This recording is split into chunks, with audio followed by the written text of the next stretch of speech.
Grace. Oore ọ̀fẹ́.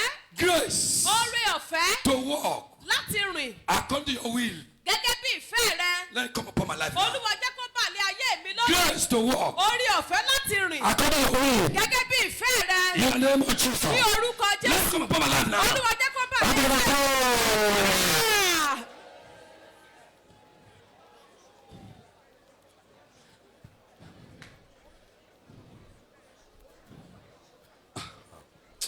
Thank you, Holy Spirit. In Jesus' name. How do you want to eat? Amen. Say, I am coming out. Sọ pé mò ń jáde In the causes and hardship of my father's house. nínú ègún àti ìpọ́njú ilé bàbá mi. Mo jáde. I'm coming out. Mo ti ń jáde báyìí. I'm coming out. Mo jáde. I'm coming out. Lórúkọ Jésù mo jáde. Abraham, Ábúráhámù before he can be glorified, kó tó di pé a ṣe é lógo. came out of other place. Ó jáde kúrò ní ilé bàbá He rẹ̀. will have died there. Okùn ibẹ̀ ni ò bá kú sí. Lord, Olúwa I am coming out mo ń jáde láti from èní lọ. every causes Nínú gbogbo ègún and hardship àti gbogbo ìpọ́njú. of my father's place, Bàbá mi of my hometown. àti ìlú mi. I'm coming out. Mo jáde láti èní lọ. Mo Jésù. Nínú ẹ̀kọ́ àti ìnira àti ìpọ́njú nílé bàbá mi máa ń jáde. I am coming out. I'm coming out. I'm coming out. You are coming out. Shh. Aha. Thank you, Father. Thank you, Father. Thank you, Father. Thank you, Father. Thank you, Father. Thank you, Father. Thank you, Father. In Jesus' mighty name we pray. Amen. I see the grace. The mighty name of I see the power Jesus. of an approval of a good job in life of somebody here. Amen. I see an approval. I see a recommendation In the mighty name. in the life of somebody here. Amen. You will be recommended Amen. for that cause, for Amen. that promotion, for Amen. that marriage, Amen. for that job, for that contract. Amen. In the name of Jesus, it is Amen. done. Amen. So shall it be. In the name of the Father, Amen. Son, and the Holy Ghost. Amen. In Jesus' matchless name we pray. Amen.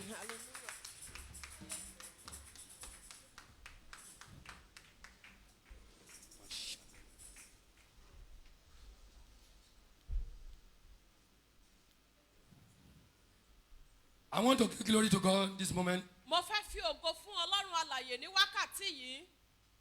That God that spared my life and your life. Ọlọ́run tó dá ẹ̀mí mi àti ẹ̀mí tirẹ̀ sí.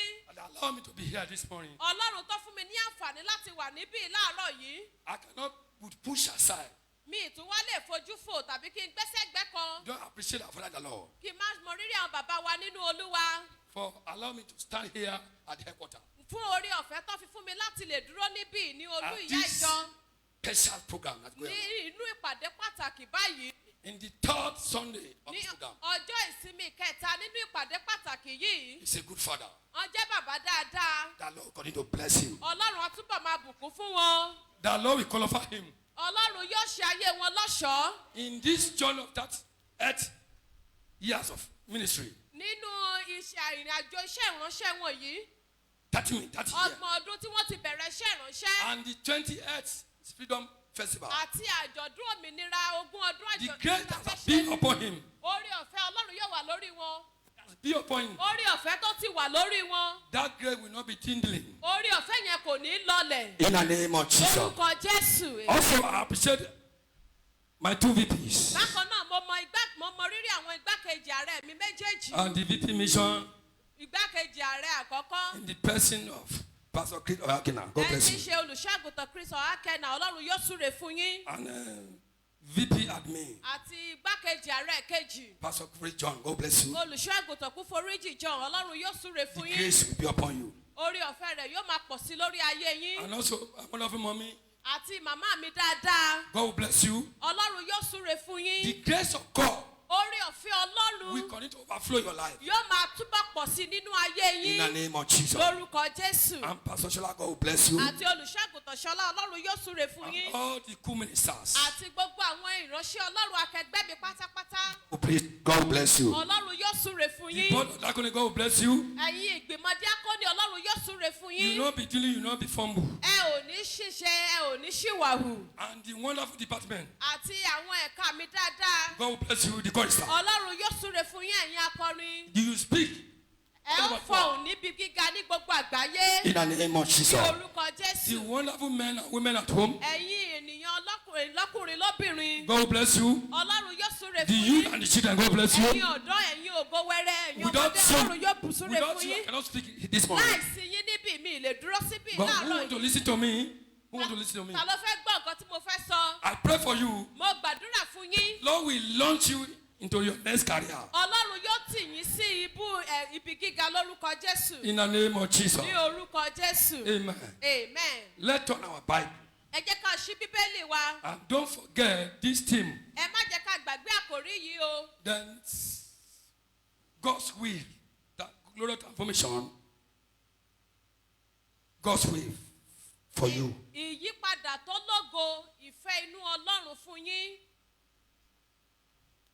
Let's open our Bible Ẹ jẹ́ ká ṣí Bíbélì wa to 1 Kings chapter 9. sí ìwé àwọn ọba kìíní orí ìkẹsàn-án. 1 Kings chapter 9. Àwọn ọba kìíní orí ìkẹsàn-án.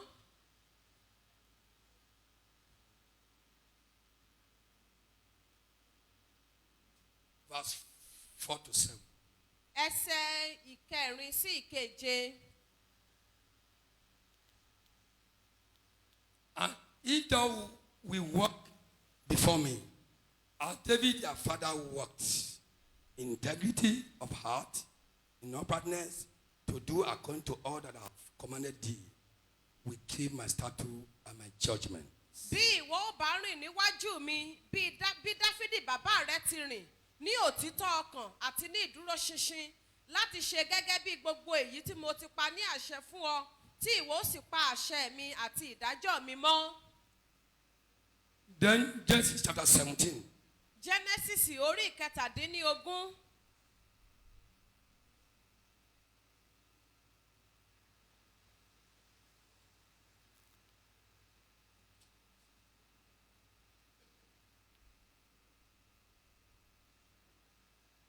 When Abraham was 90 years old, the Lord appeared to him and said, I am the God Almighty. Walk before me, knowing that you are always in my presence, and in blameless and complete in obedience. I will establish my covenant, everlasting promise between me and you. Nígbà tí Ábúráhámù sì di ẹni 99 ọdún, Olúwa farahàn Ábúráhámù, ó sì wí fún un pé, èmi ni Ọlọ́run Olódùmarè, máa rìn níwájú mi kí ìwọ kí ó sì pé, èmi ó sì bá ọ dá májẹ̀mú, mi, èmi ó sì sọ ọ́ di púpọ̀ gidigidi. If you read 2 Chronicles chapter 7, Tẹ́ bá ka Deuteronomy orí keje. I'm not going there. You can read one on the screen.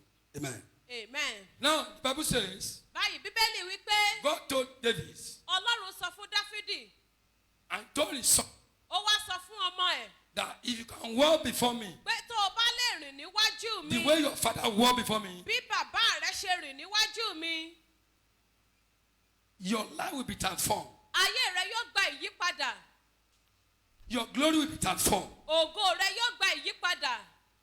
And he told Father Abraham, Ó tún wá sọ fún bàbá Ábúráhámù, don't forget, he gave him a promise. ẹ má gbàgbé pé ó ti ṣe ìlérí fún o. Genesis chapter 12. Ní ìwé Genesis orí 12, Said, through him, ó ní nípasẹ̀ Ábúráhámù, all the family of the earth, ó ní láti bùkún gbogbo ìdílé ayé, they say, walk before me. ó ní rìn níwájú mi, Kí o sì pé. kí o sì pé. When evangelist Adoye was ministering, Nígbà tí ajínrere tán ṣiṣẹ́ ìránṣẹ́, he gave a prayer point. wọ́n fún wa ní kókó àdúrà That, kan Lord, let me be upright in your. pé Olúwa ràn mí lọ́wọ́ láti lè mú ìdúró mi níwájú rẹ. Beloved, Olùfẹ́, the promise of God cannot be broken. ìlérí Ọlọ́run Cannot be broken. a ò lè bá jẹ́. Now, what I want to speak on, Ohun tí mo fẹ́ bá wa sọ̀rọ̀ lé lórí, the power of treading in God's will for your life. ó ní èrèdí pàtàkì fún wa láti lè máa rìn nínú ìfẹ́ Ọlọ́run fún ayé wa, To experience glorious transformation. láti lè máa retí ìyípadà tó lógo. God has given a promise. Ọlọ́run lè ṣèlérí fún ọ, God will for our life.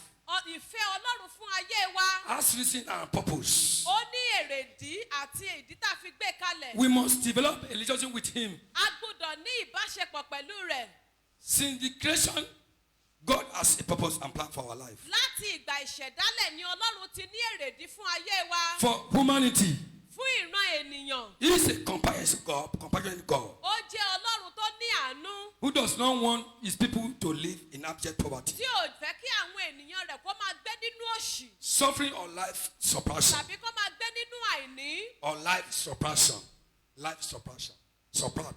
Tàbí kó máa gbé ayé tó ń dínkù. He wants his people to prosper in all ways Ó fẹ́ kí àwọn ènìyàn kí wọ́n máa ṣe rere ní gbogbo ọ̀nà. and be peaceful and show forth his glory. Kí àlàáfíà kó yí wọn kákọ́ dẹ̀ máa ṣe àfihàn ògo rẹ̀. God does things without a purpose, and people may be deprived of. Ọlọ́run ṣe àwọn nǹkan wọ̀nyí fún èrèdí pàtàkì. If God did not do it for a purpose, Tí Ọlọ́run ò bá ṣe àwọn nǹkan wọ̀nyí fún èrèdí pàtàkì we may kan, be deprived of his àwọn nǹkan wọ̀nyí a lè fi dùn wá. and abuse God's will if they lack the understanding of his A intent. lè ṣe àṣìlò ìfẹ́ Ọlọ́run tá a bá ní òye tàbí èrèdí pàtàkì tí Ọlọ́run fi gbé kalẹ̀. And God has declared Ọlọ́run dẹ̀ ti kéde rẹ̀ this year, 2021, pé ọdún yìí ọdún 2021 yìí as o. a year of glorious transformation Pé ọdún ìyípadà wa tó ní ògo ni. through his servants, Nípasẹ̀ ìránṣẹ́ rẹ̀. which I believe without any doubt Eléyìí tí mo gbàgbọ́ láì ṣe iyèméjì that it rárá. is God's promise for your life. Pé ìfẹ́ Ọlọ́run àti ìlérí Ọlọ́run fún ayé wa ni. However, Bákan náà, it is God's will for you ó tún jẹ́ ìfẹ́ inú Ọlọ́run fún wa. to be courageous, Láti ní ìgboyà. to be secure, Láti ní ààbò tó to be dájú. protected, Láti ní ààbò. to be expanded, Láti fìdí wa múlẹ̀. to be advanced, Láti máa tẹ̀síwájú. to be restored, Láti mú wa padà bọ̀ sípò. multiply and be fruitful Ká máa pọ̀ sí i, ká sì máa sèso. and succeed Ká sì máa ṣe rere. and live a life of glorious transformation. Ká sì máa gbé ìgbé ayé ìyípadà tó ní ògo. Therefore, for you to experience glorious transformation, Nítorí náà fún wa láti lè ní ìrírí ìyípadà tó ní ògo. you need to be treading in his will A nílò láti máa rìn nínú ìfẹ́ rẹ̀. and plan and purpose for your life. Àti ètò àti ìgbékalẹ̀ ayé rẹ̀ fún ayé wa. Beloved, Olùfẹ́, God has said a lot of things concerning you. Ọlọ́run ti sọ̀pọ̀lọpọ̀ ọ̀rọ̀ nípa tiwa. No matter what you are doing, Ohunkóhun tó wù ká lè máa ṣe. knowing, doing, and treading in God's will matter to those who knows God. Ní mímọ̀ ìfẹ́ Ọlọ́run àti nímàrìn nínú ìfẹ́ Ọlọ́run ó ṣe pàtàkì fún àwọn tó mọ Ọlọ́run. Beloved, Olùfẹ́, you cannot break the promise of God. o ò lè bà ìlérí Ọlọ́run jẹ́. What God said will come to pass. Ohun tí Ọlọ́run ti sọ yóò wá sí ìmúṣẹ. What the meaning of all this terminology we're talking about? Kí ni gbogbo ìtumọ̀ àwọn ọ̀rọ̀ tá à ń sọ yìí? Engineer. Ẹnjiníà, Now, number one, àkọ́kọ́, glorious means to be gorgeous, superb, splendid, and noble, whatever. ògo túmọ̀ sí kó o jẹ́ ọlọ́lá, kó o tayọ, kó o lẹ́wà. Then, another one Òmíràn, is transformation. ó ní ìyípadà. It means metamorphosis, Ó ní pé kí nǹkan kó máa paradà like orange, bíi ọsàn. to change in form. Kó máa yí padà ní bó ṣe rí. It means appearance. Ó túmọ̀ sí ìfarahàn. It means to change condition. Ó túmọ̀ sí láti pa ipò dà. As from today, Láti òní lọ, unripe orange ọsàn tí ò tí ì pọ́n is not glorious kò lógo. until it ripe. Bí òdìgbà tó bá pọ́n, You are just unripe orange now. You ó are- dàbí ọsàn tí ò tí ì pọ́n báyìí. very soon. Láìpẹ́, No, glorious transformation is a process. ìyípadà tó lógo ó ní nǹkan tó jẹ́ tó ní But ìgbésẹ̀ don't give nínú. up. Don't give up. Ṣùgbọ́n má jẹ́ ó sún ọ. The Lord will turn to orange. Ọlọ́run yóò sọ ọ́ di ọsàn. In the name of Jesus. Amen. Tó pọ́n, You know butterfly. ó mọ labalábá. No, very beautiful one. Ẹ mọ̀ pé ó rẹwà. Before you can call it beautiful butterfly, Kẹ́ ẹ tó rí labalábá tó rẹwà yẹn. as a student of biology, Gẹ́gẹ́ bí àwọn tó kọ́ ẹ̀kọ́ they bàọ́lọ́jì. say from egg to larva, Wọ́n máa ní láti ẹyin, To ó máa pupa. di kòkòrò, ó tún máa di kòkòrò tó tún tóbi díẹ̀ sí. to adult butterfly. Tó bá wá yá, á wá di labalábá tó lè fò. How long you can recognize Ó máa nira kẹ́ ẹ tó lè mọ̀. when it's in larva stage. Nígbà tó bá wà ní kòkòrò, ẹ ò lè tí mọ̀ pé labalábá tó rẹwà But ni. when it turns to beautiful butterfly, Ṣùgbọ́n nígbà tó bá ti wá dàgbà tó ti then níyẹ̀ẹ́, it will turn to glorious transformation. á wá ti ní àyípadà tó ní ògo. Somebody is right here. Èèyàn kan wà níbí. As you are going through this year, bó o ṣe ń lọ nínú the ọdún yìí power to transform. agbára láti gba You will ìyípadà not die in the hard time. o ò ní kú sínú ipò tó wà yẹn As you are walking in God's bó o will, ṣe ń rìn nínú ìfẹ́ ọlọ́run as you are walking in God's will, bó o ṣe ń rìn nínú ìfẹ́ you will ọlọ́run transform your life. amen ọlọ́run yóò yí ayé rẹ padà In the name of Jesus. orúkọ jésù amen Now, báyìí another one, òmíràn God's will. ó ní ìfẹ́ And ọlọ́run when we tried, it means divine will, it means God's plan, which is the concept of a God having a plan for humanity. It means that divine will. ó túmọ̀ sí ìfẹ́ ọlọ́run It means God's plan, which is the concept of a God. eléyìí tó túmọ̀ sí ètò ọlọ́run tó jẹ́ èrèdí pàtàkì tó ọlọ́run fi gbé nǹkan kalẹ̀ fún ìran ènìyàn That's what we are talking about. ohun tí à ń sọ nípa rẹ̀ gan You nìyẹn must walk into it. ó gbúdọ̀ rìn nínú You rẹ̀ must walk in it. ó gbúdọ̀ rìn wọnú rẹ̀ ó gbúdọ̀ When rìn they nínú give you a rẹ̀ promise, tó bá ṣe ìlérí kan fún ọ inside God is beautiful. nínú ọlọ́run ó rẹwà Outside God is ugly.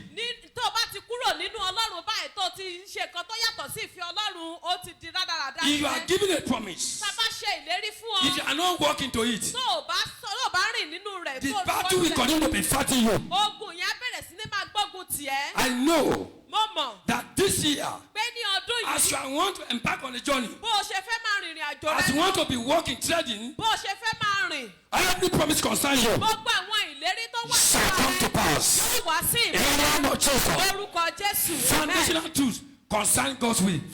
Foundational truth. àwọn òtítọ́ tó ìpìlẹ̀ tó jẹ́ ìpìlẹ̀ nípa ìfẹ́ ọlọ́run God's will is something that will always happen no matter what. ìfẹ́ ọlọ́run ó jẹ́ nǹkan tó máa ń ṣẹlẹ̀ ohunkóhun tó wù kó lè dé No matter, number two, no matter what we do, we cannot ruin God's ultimate plan. ohunkóhun tó wù ká lè ṣe a ò lè borí ètò ọlọ́run tàbí ìpinnu ọlọ́run tó ti ṣe kalẹ̀ When you do not know God's will, when you do know God's will, when you do know God's will, nígbà tó o bá mọ ìfẹ́ ọlọ́run when you do know, nígbà tó o bá mọ ìfẹ́ you ọlọ́run can choose to obey Him. o lè yàn láti gbọ́ràn sí But lẹ́nu ultimately, God is still in control. ṣùgbọ́n ní òpin gbogbo rẹ̀ ọlọ́run náà sì ló wà ní àkóso Knowing God's will doesn't come from our own understanding. mímọ ìfẹ́ ọlọ́run kò lè wá láti inú ọgbọ́n tiwa Number five, our obedience cannot derail God's ultimate plan.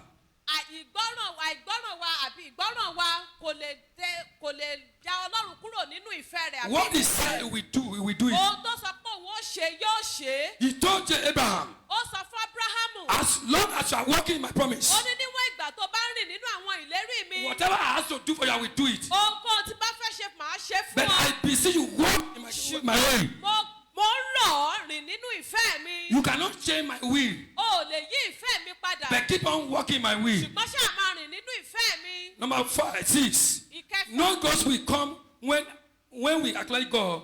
You know your will, not my will. Then let your will be done. mímọ ìfẹ́ ọlọ́run ó máa wá nígbà tá a bá mọ ọlọ́run fúnra rẹ̀ á wá sọ pé olúwa kì í ṣe ìfẹ́ tèmi ṣùgbọ́n ìfẹ́ tìrẹ ni kó ṣẹ. If it's God's will, tó bá jẹ́ pé ìfẹ́ ọlọ́run ni let your will be done. olúwa jẹ́ kó rí bẹ́ẹ̀. Another one, òmíràn no God's will start with trusting in the Lord. mímọ ìfẹ́ ọlọ́run ó máa bẹ̀rẹ̀ nígbà tá a bá bẹ̀rẹ̀ sí ní ìgbẹ́kẹ̀lé nínú ọlọ́run. That God's will make straight your path. ìfẹ́ ọlọ́run ó máa jẹ́ kí ọ̀nà rẹ kó tọ́. You cannot find God's will apart from Lord Jesus. o ò lè rí ìfẹ́ ọlọ́run yàtọ̀ sí nínú jésù kristi. God's will is always good. ìfẹ́ ọlọ́run ó máa Good, ń dáa ní gbogbo ìgbà. acceptable, ó máa ń jẹ́ ìtẹ́wọ́gbà. and perfect. ó dẹ̀ máa ń pé When God is involved, nígbà tí ọlọ́run bá ti dá sí i. when you are in need of problem, tó bá wà láàárín ìṣòro then everything you'll be peaceful. àwa wà ní àlàáfíà. That God's will must be sought. nítorí ṣùgbọ́n a gbọ́dọ̀ máa wá ìfẹ́ ọlọ́run. Be sought. You have to be seeking for the a will. gbọ́dọ̀ máa wá ìfẹ́ ọlọ́run. Beloved, olùfẹ́ another thing you need to know, òmíràn tó túnlò láti mọ̀.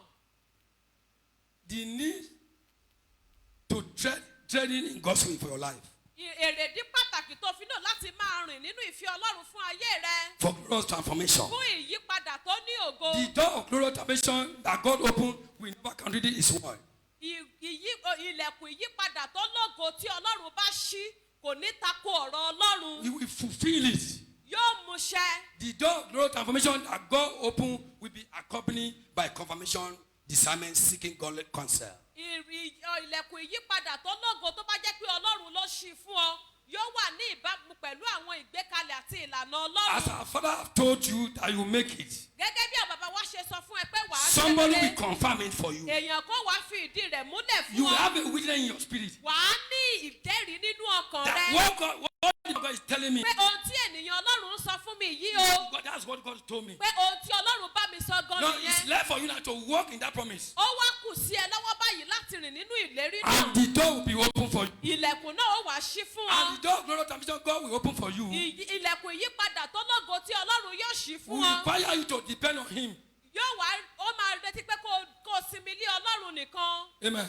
Amen. There are 4 stumbling blocks to avoid when treading in God's will for your life. Àwọn ẹ̀kọ́ tó wà lọ́nà tó nílò láti máa ṣàkíyèsí ẹ̀ nígbà tó bá rìn nínú ìfẹ́ Ọlọ́run fún ayé rẹ. Living in sin. Gbígbé nínú ẹ̀ṣẹ̀. Hear this. Gbọ́ o. Either you sin or not. Bóyá o dẹ́ṣẹ̀ àbó o dẹ́ṣẹ̀. We are all sinners. Gbogbo wa pátápátá ni When you are ẹlẹ́ṣẹ̀. practicing sin, Nígbà tó bá wá ń tinú ẹ̀ṣẹ̀ bọ́ sínú ẹ̀ṣẹ̀. and you know you wake up around midnight Tó o jí lọ́gànjọ́ òru. and jump into someone's fence Tó wá fo òrùlé èèyàn kan. to go and have a from other people's wife. Láti lọ ní ìbálòpọ̀ pẹ̀lú aya aláya. And if they kill you before your time Tó wá pa ẹ́ tó kú láìpẹ́ and ọjọ́. have a glory of God concerning your life, Tó wá ní. you have a promise of God concerning your life, Tí ìlérí Ọlọ́run sì wà lórí ayé rẹ. you don't die for fun. O kò kú dànù ní o. But you have to confess every sin. Ṣùgbọ́n náà láti jẹ́wọ́ gbogbo àwọn ẹ̀ṣẹ̀. David recognized that he was a sinner. Dáfídì mọ̀ pé ẹlẹ́ṣẹ̀ ni òun. He confessed his sin. Ó jẹ́wọ́ ẹ̀ṣẹ̀ rẹ̀. And that stumbling block you can see, you can avoid. Òkúta mìíràn tàbí ohun ìkọ̀sẹ̀ mìíràn tó nílò láti yàgò fún. Hatred and bitterness. Ó ní ìkórìíra àti ìkorò ọkàn. Knowing God's will for glory transformation, Mímọ̀ ìfẹ́ Ọlọ́run fún ìyípadà tó lógo. examine your life to see if you are hate or bitter against someone. Ó máa fi ìdí ayé rẹ múlẹ̀, ó máa jẹ́ kó o mọ̀ bóyá inú rẹ korò séèyàn kan àbí o ní ìkórìíra èèyàn kan. When you are too busy, another one, when you are too busy, Èmi ni pé nígbà tí ọwọ́ rẹ bá ti dí jù. we are in a rush society. Ó jẹ́ pé agbègbè tá a wà bí ìlú tá a ń gbé ìlú tó ti máa sáré ṣe gbogbo nǹkan 5 ni. minutes no do promise. Oúnjẹ tó máa sè tó máa jẹ́ láàrin ìṣẹ́jú 5 márùn-ún. minutes prayer, 5 minutes no do prayer. Àdúrà wàràwàrà. Then I don't know them say, all what the man of God is telling me, Gbogbo táwọn ìránṣẹ́ Ọlọ́run sọ fún mi yìí. I want to leave the church. Mo fẹ́ kúrò nílé ìjọsìn jàre. That's not the will of God for me. Ìyẹn kọ́ ni ìfẹ́ Ọlọ́run fún mi. If you keep on doing like that, Tó bá ń tẹ̀síwájú láti máa ṣe bẹ́ẹ̀. that thing cannot change the man of God. Nǹkan yẹn ò lè yí ìránṣẹ́ Ọlọ́run padà. Another stumbling block, Òkúta ìdìgbòlù mìíràn. don't make up your mind. Ò ní pé má pinnu nínú ọkàn ẹ. If a man of God did not say what I want to say, if they didn't tell me what I want, Tí ò bá ń ṣe nǹkan tó wù mí tí mo fẹ́ gbọ́ náà bá sọ fún mi. when you are coming to God, Tó bá ń bọ̀ wá sọ́dọ̀ Ọlọ́run. don't make up your mind Má pinnu nínú ọkàn ẹ. that it is what I want. Pé nǹkan tí mo fẹ́ k'Ọlọ́run bá mi Ah. ṣe. Láti bẹ̀ lọ. You will know this is what God said. Wàá mọ̀ pé nǹkan tí Ọlọ́run This sọ is what God nìyí. said. Ohun tí Ọlọ́run sọ This is what nìyí. God said. Ohun tí Ọlọ́run sọ nìyí. Another one, Ohun mìíràn. prophecy and the gift of the Spirit. Àsọtẹ́lẹ̀ àti àwọn ẹ̀bùn ẹ̀mí. Then when God give you a prophecy, Nígbà tá a bá sọ ọ̀rọ̀ àsọtẹ́lẹ̀ fún ọ. you will be hearing often and often. Ó máa gbọ́ léraléraléra. From there, you will know this is God's words. Láti bẹ̀ wá mọ̀ pé òun Ọlọ́run No, I have to nìyí. walk into it. Ó lò láti rìn wọnú ẹ̀. Sometimes it might be trickish. That voice might be trickish. Ìgbà míì ó lè dàbí pé ó fẹ́ kò já gara. But if it's the voice of God, Ṣùgbọ́n tó bá jẹ́ pé òun Ọlọ́run follow it. tẹ̀lé. Another thing, Ohun mìíràn. similitudes, comparison. Put it like comparison. Ká máa fi nǹkan méjì wéra. God might be showing you that you hold a microphone Ọlọ́run lè máa fi hàn ẹ́ pé o mú ohun gbohùngbohùn lọ́wọ́. as a student, Bí and you ọmọléèwé. are wearing suit, Ó wá wọ kóòtù. and be showing you like a real picture. Ó lè máa fi hàn ẹ́ bí ìgbà tó ń wo tẹlifíṣàn. But you know that this one, that God want to be a minister of God. Ó yẹ kó mọ̀ pé eléyìí Ọlọ́run fẹ́ kó o di ìránṣẹ́ Ọlọ́run. If you keep on doing another thing, Tó ọba fún ẹ ní nǹkan. you are doing another thing. Tó bá ń ṣe In nǹkan future, lọ́jọ́ ọ̀la. you might be having a problem that work. O lè máa ní wàhálà nínú iṣẹ́ náà. God has shown you that you are holding a microphone Ọlọ́run ti sọ fún ẹ pé o mú ẹ̀rọ gbohùngbohùn and lọ́wọ́. you are talking to people. O wá ń bá àwọn èèyàn sọ̀rọ̀. And if you want your life to be transformed, Tó bá fẹ́ kí ayé rẹ kó gba ìyípadà. quit and follow what God has told you. Dẹ́kun kó dẹ̀ tẹ̀lé àwọn ohun tí Ọlọ́run ti sọ If you fún are ọ. working in a bank, Tó bá ń ṣiṣẹ́ nílé ìfowópamọ́sí. you'll be suffering there. Wàá kàn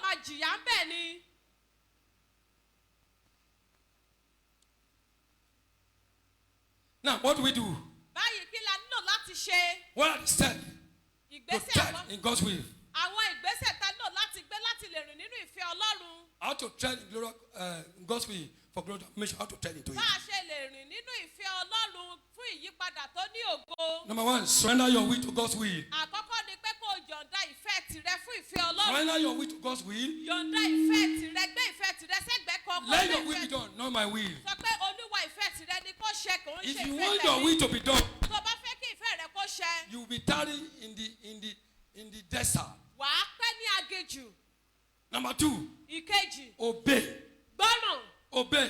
gbọ́ràn. If you obey and serve me, Tó o bá gbọ́ràn tó o sì sìn mí, you will eat your food in pleasure. wàá jẹ èso ilẹ̀ náà ní àlàáfíà. Number three, Ìkẹta, wait at the T junction. dúró ní ìkóríta mẹ́ta tó o mọbi tó máa yà sí mọ́. Now, when you are at the T junction, Nígbà tó bá dé ìkóríta mẹ́ta tó máa ń dààmú àlejò, Job said, Jóòbù wípé I will wait until my change comes. ó ní èmi ò dúró títí tí àyípadà mi yóò fi Although dé. he was passing through, Bó tilẹ̀ jẹ́ pé ó ń la nǹkan kan kọjá nígbà said, náà, I will wait ó ní èmi ò dúró until my glorious salvation comes. títí tí ìyípadà mi tó lógo yóò fi You will dé. pass through, beloved. Olùfẹ́ wàá la nǹkan kọjá. It's a process. Ó jẹ́ ìgbésẹ̀. You will be refined. A ó tún ọ You will be ṣe. tested. A ó dán ọ wò. You will be trained A ó kọ́ ọ with the test of time. pẹ̀lú a ó dán ọ wò. It's just a promise of God. Ìlérí Ọlọ́run ni o. It will not come to pass one day. Kò ń ṣọjọ́ kan ló kàn máa sùn tó máa jí tó máa wá sí ìmúṣẹ. Number 4, Ìkẹrin, seek godly input. máa wá àwọn nǹkan tó jẹ́ ti Ọlọ́run. Pay attention how God wire you. Máa ṣe àkíyèsí ẹ̀dá tọ́lọ́run dá ọ. God, you have a gift. Follow it. Tó o bá ní ẹ̀bùn tẹ̀lé, Prove what bring him glory. máa gbé nǹkan tó bá mú ògo bá Ọlọ́run ni kó máa gbé lárugẹ, kó máa ṣe. What bring him glory. Máa ṣe ìfìdímúlẹ̀ ohun tó mú ògo bá Like Ọlọ́run. seek him first. Wá Ọlọ́run, kọ́kọ́ wá Ọlọ́run náà. Behave honorably. Máa ní ìwà tó lọ́lá, máa wu ìwà tó ní ọlá. Never pay back evil with evil. Má fi ibi san ibi. Do not be arrogant. Má jẹ́ onígbéraga. Be not be proud. Má jẹ́ ẹni tó kù tó jọra ẹ̀ lójú. If you want glorious salvation to come to pass in your life, Tó o bá fẹ́ kí ìyípadà tó lógo kó ṣẹlẹ̀ nínú do ayé not be rẹ, proud. má gbéraga. Never pay evil with evils. Bẹ́ẹ̀ni, má ṣe fi ibi san ibi. Don't think you know it all. Má rò pé o ti mọ gbogbo nǹkan tán. You didn't know anything. O ò mọ nǹkan kan. Tell God, I don't know anything. Tell God, I don't know anything. Sọ fún Ọlọ́run pé Ọlọ́run mi ìmọ̀ mọ̀ nǹkan kan. And from there, Láti bẹ̀, God will continue to transform your life. Ọlọ́run yóò wá bẹ̀rẹ̀ sí ní máa yí ayé rẹ padà. Amen. Amen. Amen. Amen. Another thing, Ohun mìíràn, you must follow there. Hate what is evil. kórìíra ohun tó jẹ́ ibi. Renew your mind. Máa tún ọkàn rẹ ṣe. If you don't renew your mind, Tó o bá máa tún ọkàn rẹ ṣe, it is your mind that you don't renew. That's what is affecting you.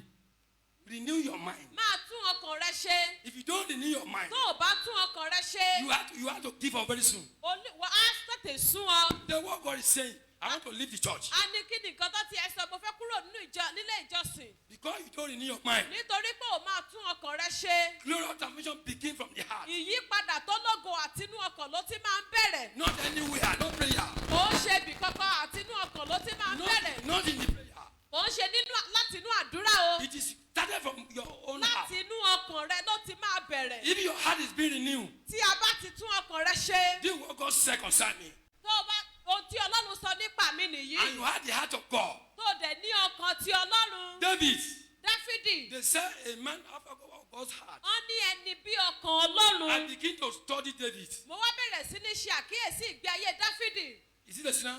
Ṣé ẹlẹ́ṣẹ̀ ni? He's a sinner. Bẹ́ẹ̀ ni ẹlẹ́ṣẹ̀ ni. What happened? Kí ni nǹkan tó He ṣẹlẹ̀? had the heart of obedience. Ó ní ọkàn ìgbọ́ràn. That one God said that he's a man after my own heart. Òní nìyí tí Ọlọ́run sọ pé ẹni bí ọkàn ó ní. This year, Ní ọdún yìí, as you are going this year, bó o ṣe ń lọ nínú ọdún yìí, that God will bless you. Ọlọ́run yóò bùkún fún ọ. Give to other Christians. Give to other Christians. Máa Give to other Christians. fún àwọn onígbàgbọ́ mìíràn. Be fervent in prayer. Máa jẹ́ ẹni tó ń gbàdúrà takuntakun. Don't be lazy. Má jẹ́ ọ̀lẹ. Stand by others. Stand by others. Dúró ti àwọn ẹlòmíràn. You will see someone that are passing through. Ò bá wá rí ènìyàn tó ń la nǹkan kan kọjá. Don't ask him, what can I do? Má béèrè pé kí ni mo lè ṣe fún The ọ. answer will always come back. Nothing. ìdáhùn tẹ́ni náà máa sọ fún ẹni pé kò sí. Instead, look for a way to help that dípò person. bẹ́ẹ̀ wá ọ̀nà tó fi lè gbà ran ẹni náà Don't be lọ́wọ́. asking him, what can I do for you? má máa béèrè pé báwo ló ṣe fẹ́ kí n rẹ̀ lọ́wọ́ kí ni mo lè ṣe fún ọ. Just look in the area in Islam. ìwọ kan wo ayé ẹni yẹn kó wo pé ọ̀nà gbáyìí ni mo lè gbà ran ẹni náà He lọ́wọ́. said, what can I do? We said not. tó o bá sọ pé kí ni mo lè ṣe fún ẹ á ní kò sí ẹ má yọra yín lẹ́nu. Beloved, olùfẹ́. now, purpose of treading in God's will for your life. èrèdí tó fi lò láti máa rìn nínú ìfẹ́ ọlọ́run fún ayé rẹ. Number one, àkọ́kọ́ to advance His beauty and glory. láti lè mú ẹwà àti ògo rẹ̀ tẹ̀síwájú láti Number lè two, gbé lárugẹ. ìkejì To change order.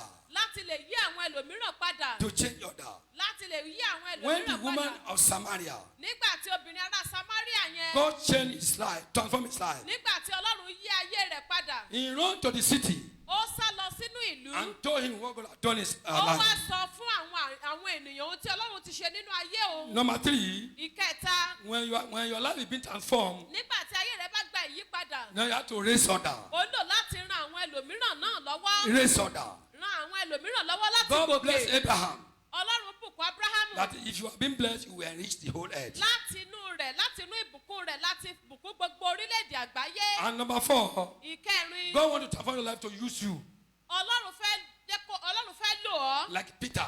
bíi Pétérù. He took his own boat ó lo ọkọ̀ ojú omi rẹ̀. and transformed his life. ó sì yí ayé rẹ̀ He padà. became the fishers of men. ó wá di apẹja When ènìyàn. God transforms your life, nígbà tí ọlọ́run bá yí ayé rẹ̀ padà you have to tán. raise order o nílò láti ran àwọn ẹlòmíràn lọ́wọ́ láti yí ayé wọn padà. and God wants to use you. ọlọ́run sì fẹ́ lò That's ọ́. purpose of global transformation. eléyìí ni èrèdí ìyípadà tó ní ògo. Another thing, ohun mìíràn to make an open show láti lè fi hàn gbangba. of the prosperity in your life. láti lè dójú ti àwọn agbára òkùnkùn nínú ayé There are rẹ. certain enemy àwọn ọ̀tá kan wà that God will never kill. tó jẹ́ pé ọlọ́run ò ní pa. No matter how long you pray, bó ṣe wù kó o gbàdúrà but tó. because God wants you to witness your coronation, glory, dedication, and promotion. ṣùgbọ́n ọlọ́run fẹ́ kó o ní ìrírí ìyípadà tó ní They ògo. want them to see it. òkè ọlọ́run fẹ́ kí wọ́n rí They want them ìyípadà to- tó lógo nínú ayé rẹ. They want them to witness it. ọlọ́run fẹ́ kí wọ́n fojú No ara wọn matter how rí. you pray, bó ṣe wù kó o gbàdúrà tó. God will never kill your enemies. ọlọ́run ò ní pa gbogbo àwọn ọ̀tá rẹ. He will spare them yóò dá àwọn nǹkan sí. to witness your coloration. láti lè rí ìyípadà tó lógo rẹ nínú ayé I rẹ. decree today, mo pàṣẹ lónìí. enemy that God will spare, àwọn ọ̀tá tí ọlọ́run ó dá sí. that make them to witness your glorious transformation this year. láti lè ní ìrírí láti lè fojú wọn rí ìyípadà. The Lord will spare them. ọlọ́run yóò dá You will wọn not be sí. killed before your a time. ò ní pa In the name of Jesus. lórúkọ In the Jésù. name of Jesus. ní orúkọ Jésù. And number 6, ìkẹfà to keep his covenant. láti lè Keep his covenant. pa májẹ̀mú rẹ̀ mọ́. God wants to bless you. ọlọ́run fẹ́ bùkún fún God ọ. wants to transform your life. ọlọ́run fẹ́ yí ayé rẹ padà. Not because you are righteous. kò ṣe nítorí pé o jẹ́ olódodo. God, he loves you. ṣùgbọ́n nítorí pé ó fẹ́ And ọ. it's a faithful call ó sì jẹ́ ọlọ́run to olótìtọ́ keep his covenant. láti lè pa májẹ̀mú rẹ̀ As he mọ́. kept it with Abraham. gẹ́gẹ́ bó ṣe pa á mọ́ pẹ̀lú Ábúráhámù. And number 7, ìkeje to reward you. láti lè san án ní ẹ̀san. God will reward you. ọlọ́run yóò san án ní God will ẹ̀san. reward me. ọlọ́run yóò san èmi náà God reward lẹ́san. Mordecai. ọlọ́run san Mọ́dékàì lẹ́san. That's a payday for you. ọjọ́ ẹ̀san ń bọ̀ fún ọ. God repaid Joseph. ọlọ́run san fún Jósẹ́fù. He lost hope in the prison.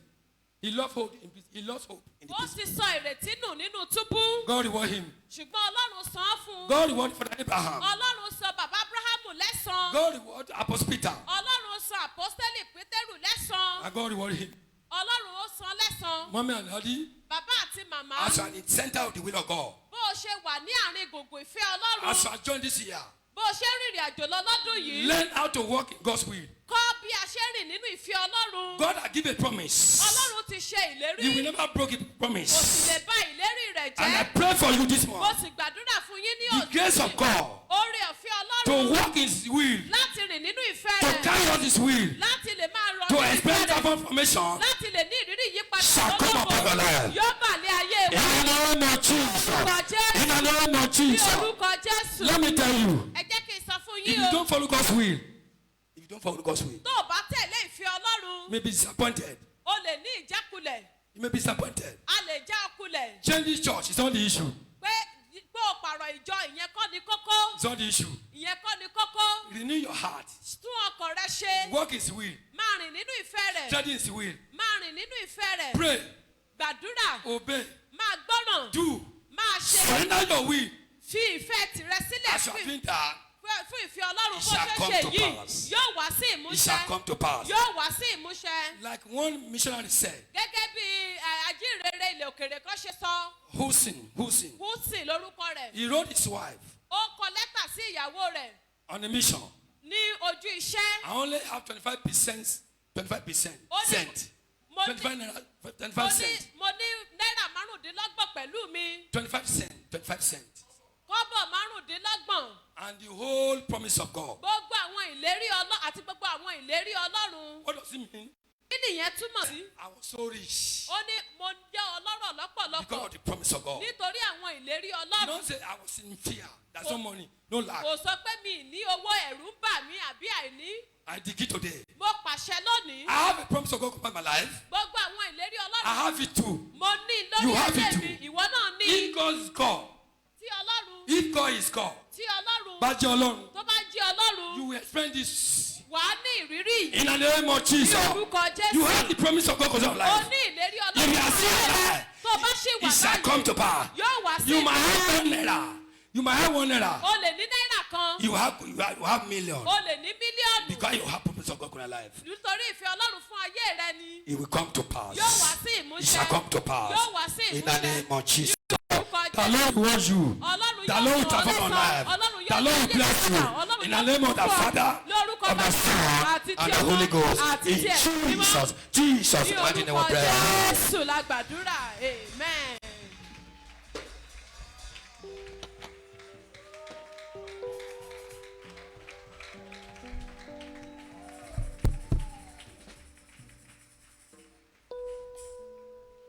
Praise the Lord. Let's stretch forth our hands to the servant of God. He has blessed our souls. He has blessed our life. Let's stretch forth our hands and begin to pray for him. We're going to pray, Lord, refresh his anointing.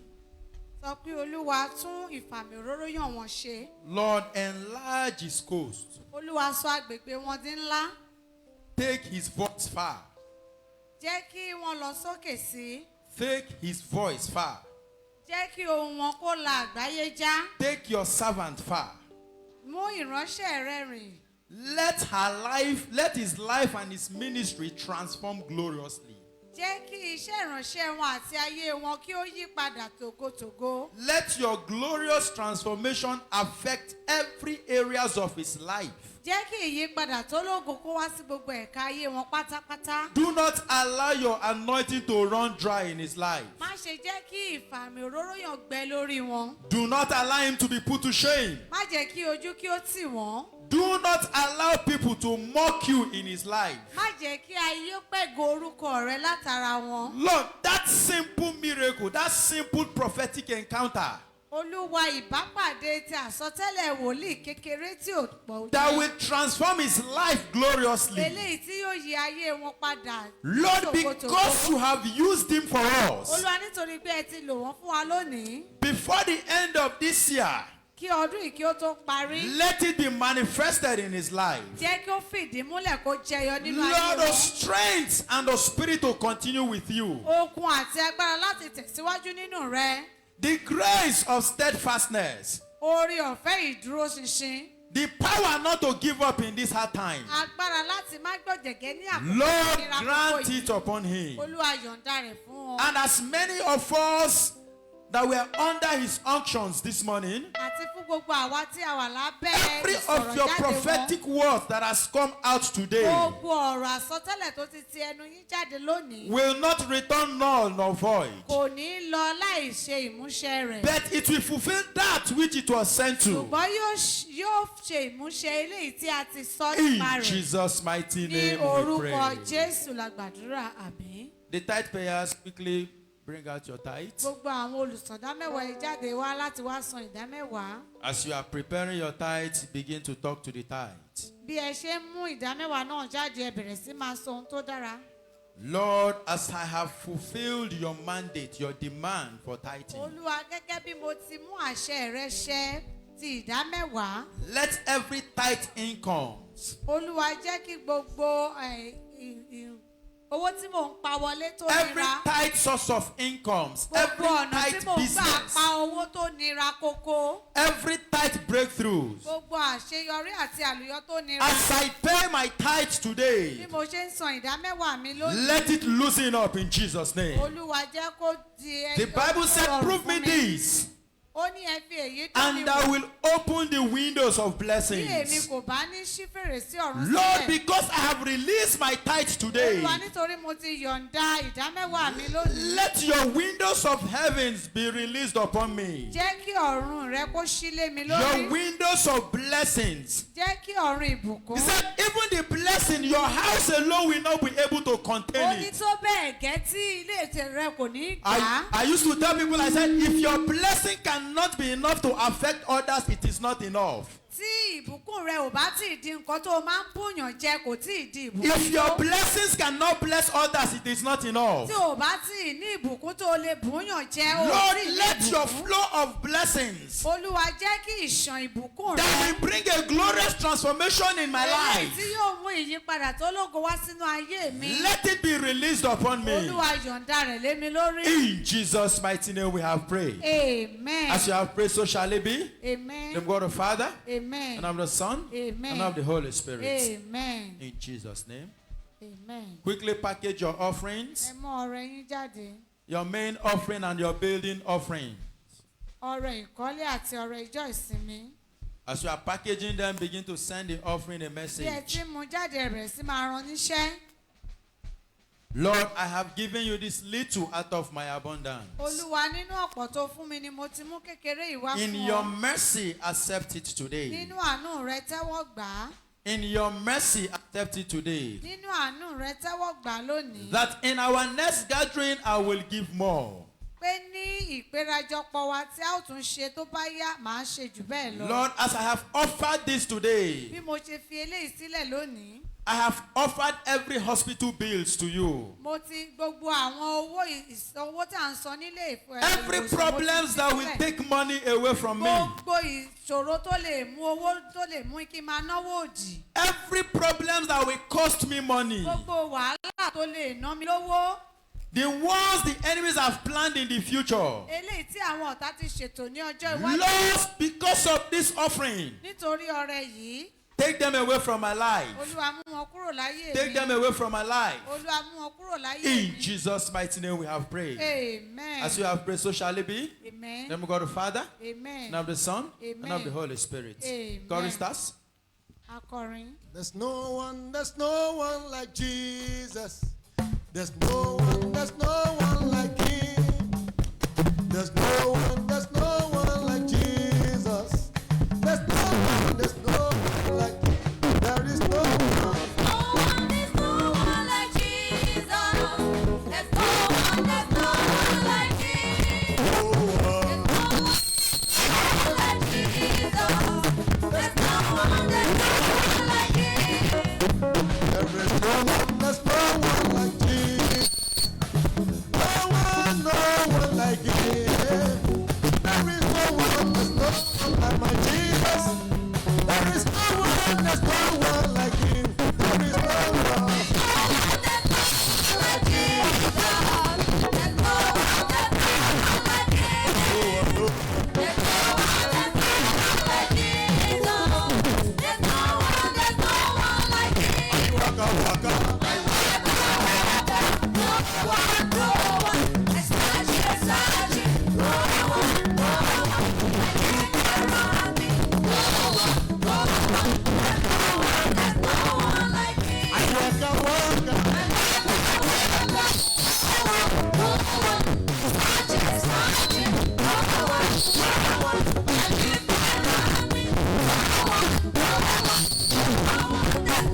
Abraham blesses a man.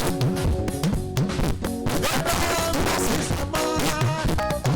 I am blessing the morning. Blessing the evening. Abraham blesses a man. Abraham blesses a man.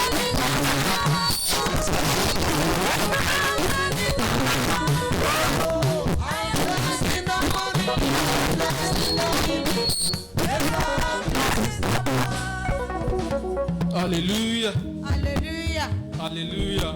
Hallelujah. Once again, we welcome on to today's Sunday service. Lẹ́ẹ̀kan sí a kí wa káàbọ̀ sínú ìsìn òní. If Jesus tarry, we celebrate more in the land of the living. Tí Jésù bá fa bíbọ̀ rẹ̀ sẹ́yìn, a ó ṣe ọ̀pọ̀ rẹ̀. Let's listen to the following announcement. Ẹ jẹ́ ká tẹ́tí gbọ́ àwọn ìfilọ̀ wọ̀nyí. The Bible says, Bíbélì wí pé whoever that find a good wife obtain a favor from the Lord. ẹni tí ó bá rí aya rere fẹ́ ó rí ojú rere gbà lọ́dọ̀ So Ọlọ́run. on this note, I want to call on the latest couple, Nítorí ìdí èyí mo fẹ́ pe àwọn tọkọtaya tuntun. Mr. and Mrs. Adeyemi Abraham, for their Thanksgiving. Mr. and Mrs. Adeyemi Abraham. This kind God, oh, I never type, oh. This kind God, oh, blessed be your holy name. This kind God, Please, let's celebrate them. this kind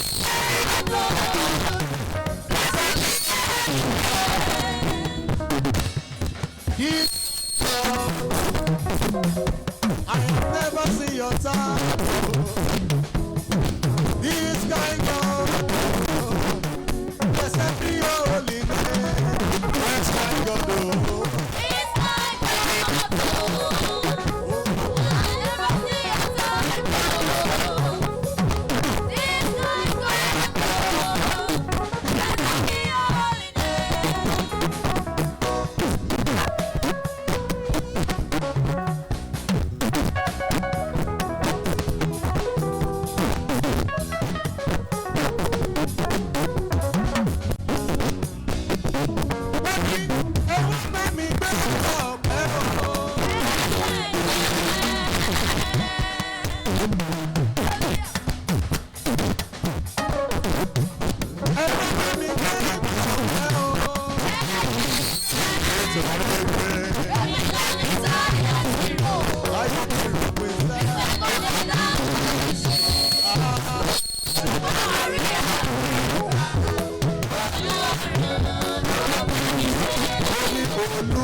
Hallelujah. Praise the Lord.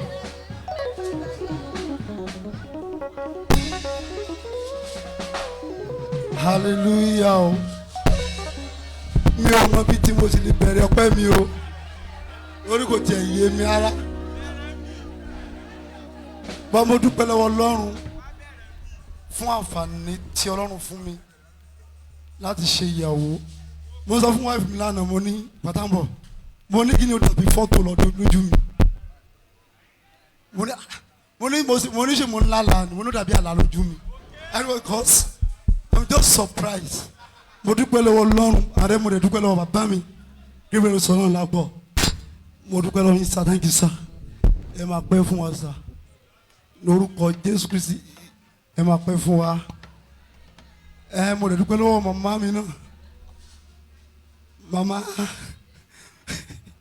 Florence Ejire ẹ ṣe ma ẹ máa pẹ́ fún wa ma ẹ sọ gbogbo àwọn àbúrò mi tó wà lẹ́yìn wa lórúkọ Jésù Kristi lójú yín lórúkọ Jésù àwọn àṣeyọrí ibi tẹ́ ọkọ yín wà àwọn adébẹ̀ lórúkọ Jésù Kristi ọmọdé yẹ kí nǹkan kan tó dùn mí ni pé ó yẹ kí n dúpẹ́ lọ màmá ìyẹn màmá lè díà mo ti wà ní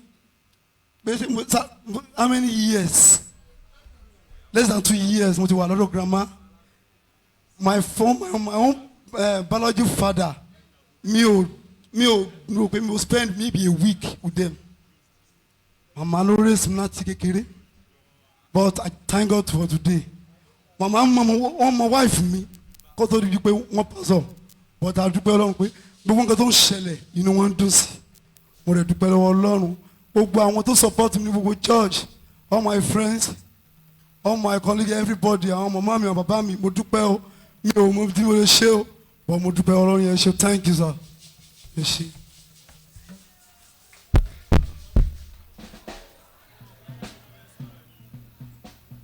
Kò sọ tí mo lè wí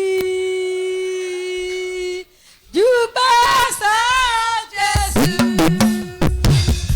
Ọ̀tá gbẹ́kún lọ sọ̀rọ̀ pọ̀ Olúwa láàrin.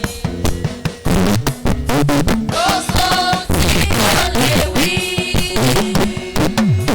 jù bẹ́ẹ̀ sọ Jésù.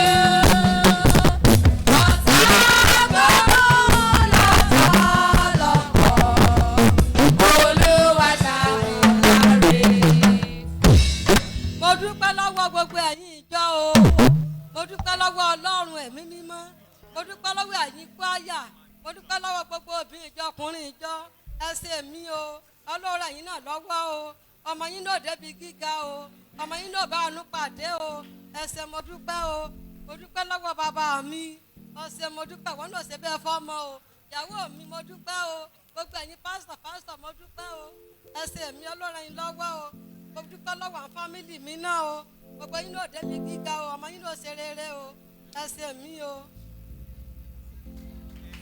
Praise the Lord. Rescue camp. Praise the Lord. Gbogbo ọmọ ìgbàlà. Praise the living Jesus. Amen. Mo yin Ọlọ́run alààyè lógo ọ̀nà ọpẹ́ mi pọ̀ gidi gan. Ó pọ̀ gan. Ògo ni fún Ọlọ́run alààyè. Àwọn èèyàn ti sọ̀rọ̀ ṣùgbọ́n èmi náà sọ̀rọ̀ díẹ̀. Ọ̀nà méjì gan ni màá ti dúpẹ́ lọ́wọ́ yín torí látìgbà tí màmá ti sùn mi ò tí ì wá síbí ọ̀dọ̀ mi nìbàdàn òun náà ni Ọlọ́run ní kí wọ́n wá sùn sí. Mo wá dúpẹ́ lọ́wọ́ gbogbo ẹ̀yin ọmọ Ọlọ́run bí màmá ṣe wà lórí àìsàn tó wọn lè má rántí ìjọ rescue camp. Nígbà tí wọ́n bá dárúkọ àwọn èèyàn kọ̀ọ̀kan ìgbà náà ló tún wá pé gbogbo wọn pátá lórúkọ Jésù rẹ tán sún fún yín á mọ́ yín mo lórúkọ Jésù rẹ tán sún fún yín á mọ́ yín ẹnì kọ̀ọ̀kan wa bá ṣe wà bí àní ṣẹ́kù agbára tí ì jẹ́ kéèyàn dàgbà tí ì jẹ́ kéèyàn dògbó tí ì jẹ́ kí ògo sojú ẹni kò ní nípa lórí gbogbo wa God bless you in the name of Jesus. Bàbá mi mo dúpẹ́ lọ́wọ́ rẹ ò ní já wálẹ̀ àwọn agbára ìran tí mo ń jáyàn bọ́ lórí òkè ògo wọn ní lágbára lórí ẹ lórí aya lórí àwọn ọmọ àtọkọ ọmọ àtọmọ ọmọ rẹ wọn ní lágbára lórí gbogbo àwọn àtọkùn náà wọn ní lágbára.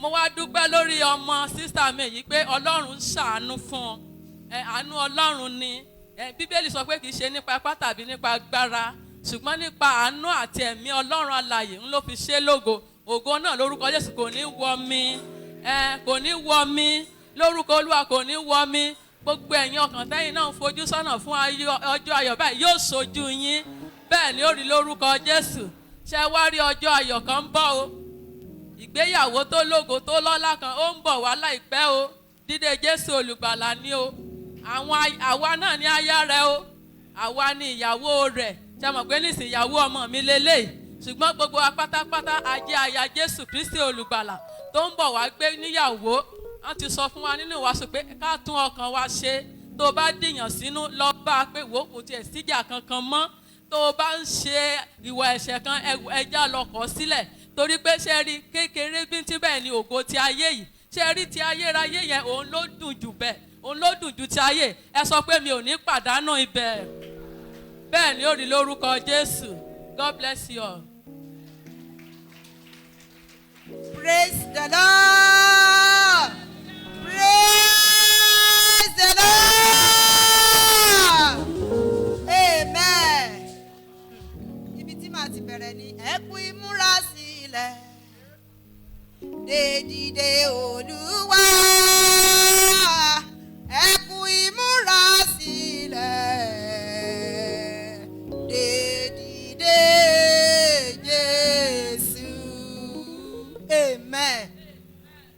Mo dúpẹ́ lọ́wọ́ Ọlọ́run lórí ìgbéyàwó yìí.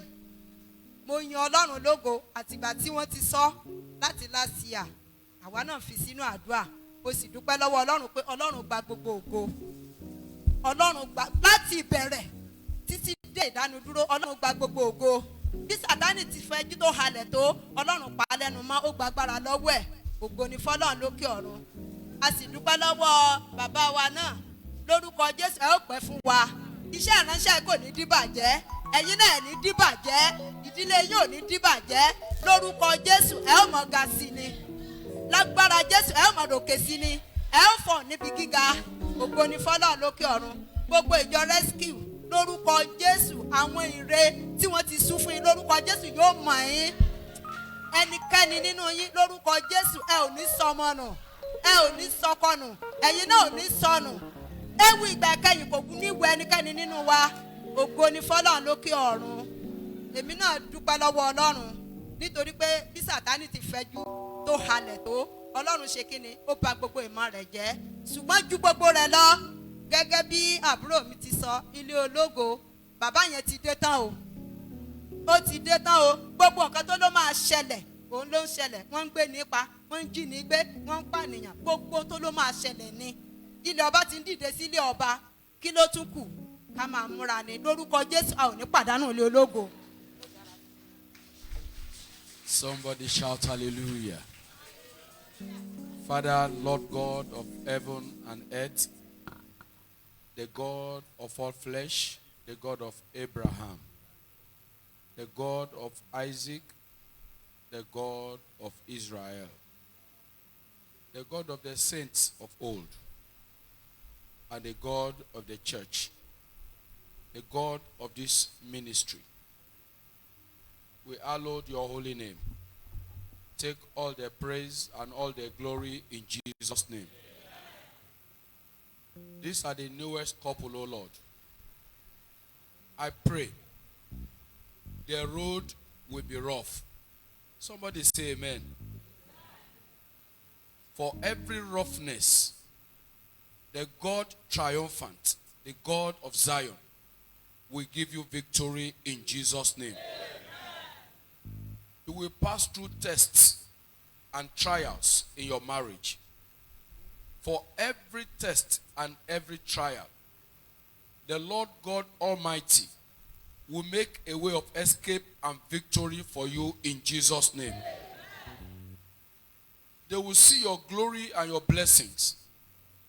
And the children that will come out of this marriage, they will be enriched and they will conspire.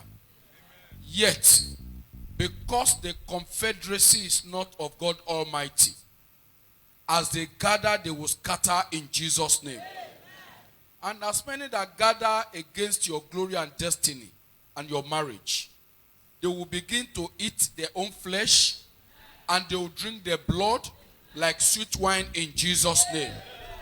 The prophetic agenda for this marriage, the reason why God have ordained this union from the foundation of the world, that purpose will come to pass in Jesus' name. You will come out triumphant. You will come out like a purified gold. You will shine and you become a model to other marriages in the nearest future in the name of Jesus. Strangers will not separate you. Affliction will not separate you. Family members will not separate you. Friends will not separate you. Strange women will not separate you. Strange men will not separate you. Your matrimonial bed will remain undefiled by the power in the name of Jesus. You will bear fruits. You will dominate. You will contend, and your sons will contend at the gate of their enemies, and they will possess those gates in Jesus' name. It is peace that will reign in this marriage. In the glorious heaven, in the kingdom of heaven, two of you will make it. You will see yourselves, and you will know yourselves. And you will not go to the grave until you have achieved a good old age. In the name of the Father, and of the Son, and of Holy Ghost. In Jesus' name we pray.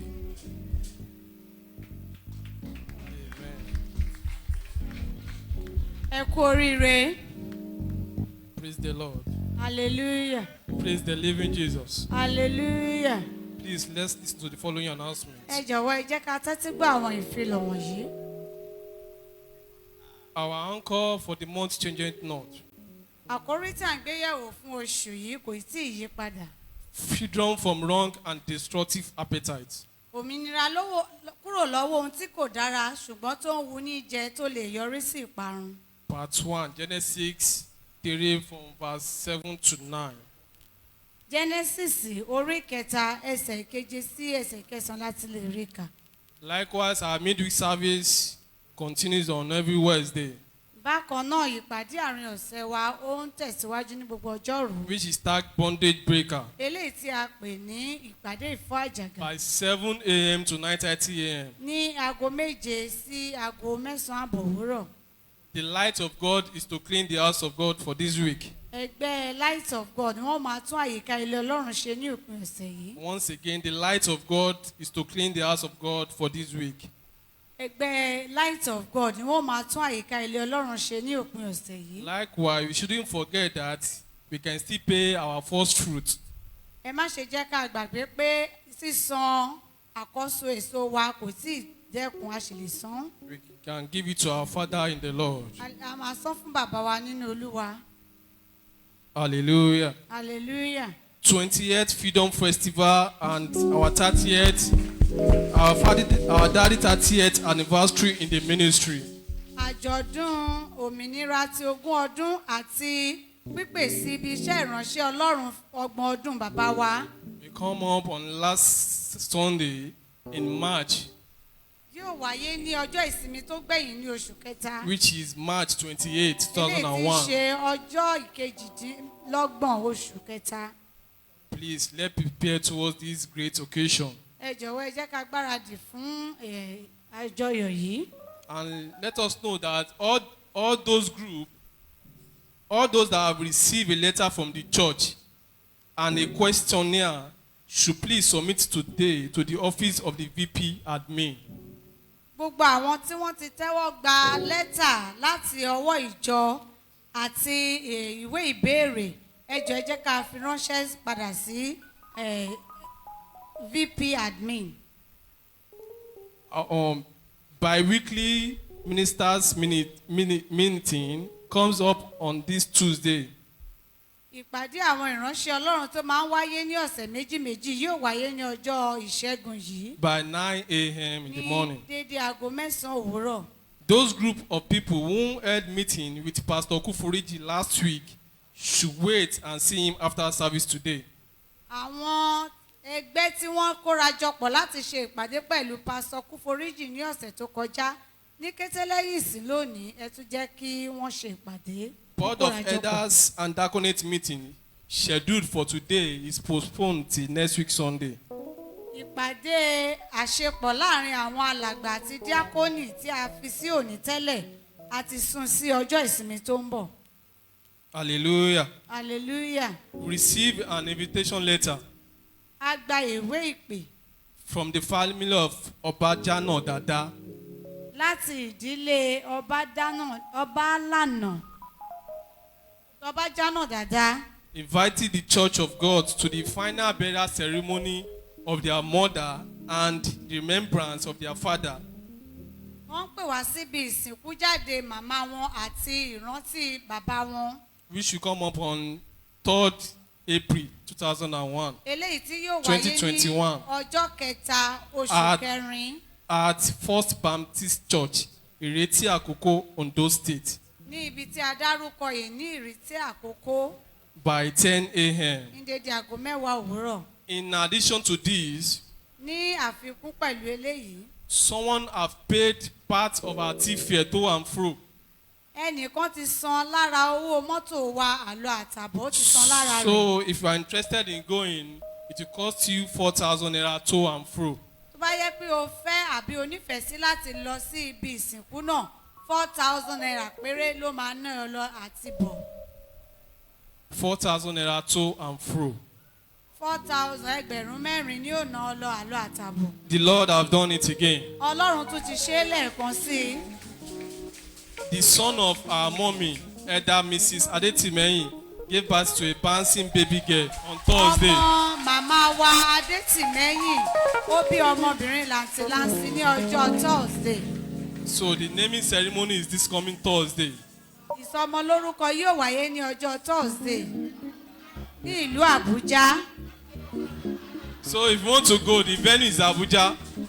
tí ẹ bá fẹ́ láti lọ síbi ìsọmọlórúkọ náà Àbújá la ti fẹ́ ṣe é. So àwa tí a bá ti jẹ́ Abuja rí, a lè fọ opportunity yẹn ká débẹ̀. If you have not been to Abuja before, you can seize this opportunity to travel to Abuja. Likewise, Bákan náà, the family of Mr. and Mrs. Adeniyi bákan náà àwọn ìdílé Mr. and Mrs. Adeniyi, gave birth to a bouncing baby girl àwọn náà bí ọmọbìnrin làǹtìlanti last week Sunday. ní ọjọ́ ìsinmi tó kọjá. Today is the naming ceremony. Èní gangan ni ìsọmọlórúkọ. Today by 4 p.m. Èní ní dédé aago 4 at number 2 Layo Adeniyi Street, ní Fagba bus stop. ojúlé kejì Láyọ̀ Adeniyi Fagba bus stop.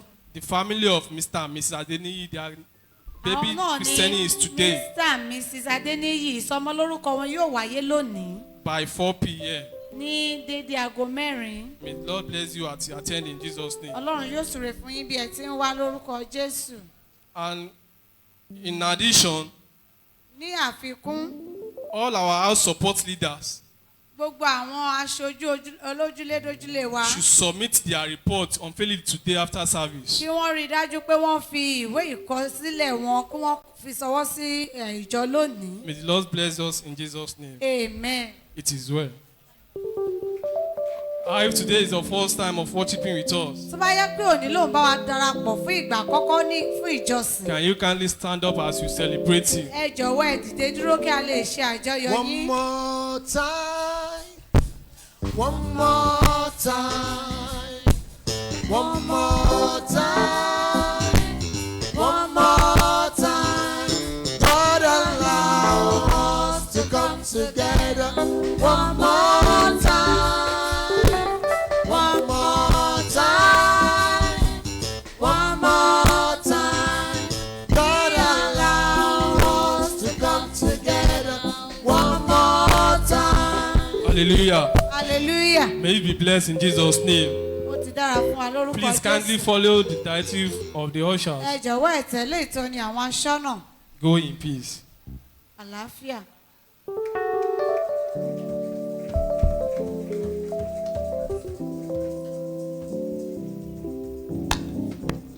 Hallelujah. Remind me if I want to forget. Tí n bá gbàgbé, The Holy Spirit said ẹ̀mí mímọ́ wípé we should close this service with 21 hallelujah. kí a fẹnu kò fún ìjọsìn yìí pẹ̀lú hallelujah mọ́kànlélógún. The Lord said because he had done 21 great wonders Nítorí pé Ọlọ́run wa ti ṣe ìyanu mọ́kànlélógún in the ìyanu life gidi of some of us nínú ayé ọ̀pọ̀lọpọ̀ nínú wa. through the ministration of Pastor Adetiba Babatunde. Nípa iṣẹ́ ìránṣẹ́ Pastor Túndé Adétìbá. The Lord said we use those 21 hallelujahs Olúwa ní pé òun yóò lo àwọn hallelujah mọ́kànlélógún yìí to confirm and seal up the miracles. láti fi. ó ti fẹ́ pé ọmọ ọdún 31 báyìí. His mom, after giving birth to 2 children, 2 girls, had a delay. màmá rẹ̀ nígbà tó bí ọmọbìnrin méjì ó ní ìdádúró nínú ọmọ bíbí. So, and the call of God was coming to me. ìpè ọlọ́run sì wá ó sì tọ̀ mí wá. So I used to pray with her. mo máa ń bá màmá rẹ̀ gbàdúrà. I said, God, why will you be calling me to the ministry and my sister is barren? mo wá sọ fún ọlọ́run kí lè tó fi pè mí sínú iṣẹ́ ìránṣẹ́ síbẹ̀ ẹ̀gbọ́n mi sì wà ó yàgùn. So if really you called me, tó bá jẹ́ lótìtọ́ ló pè mí. let her be pregnant. ẹ jẹ́ kí arábìnrin yìí lọ sí ipò lóyún. So we're praying. a jọ ń gbàdúrà síbẹ̀. Then one day she dreamt. ní ọjọ́ kan ni wọ́n lálàá. That's Auntie Cecilia. Auntie Cecilia mo sọ yìí. Said, wọ́n wí pé. Gebu, mo ti tún lálàá tí ò dáa lónìí o. I've had another bad nightmare today. Mo ní kí lálàá tí ò dáa I said, yẹn. what is a nightmare? Ó ní òun gbé ọmọkùnrin lọ́wọ́ lójú àlá òun wá ń wẹ̀ fún.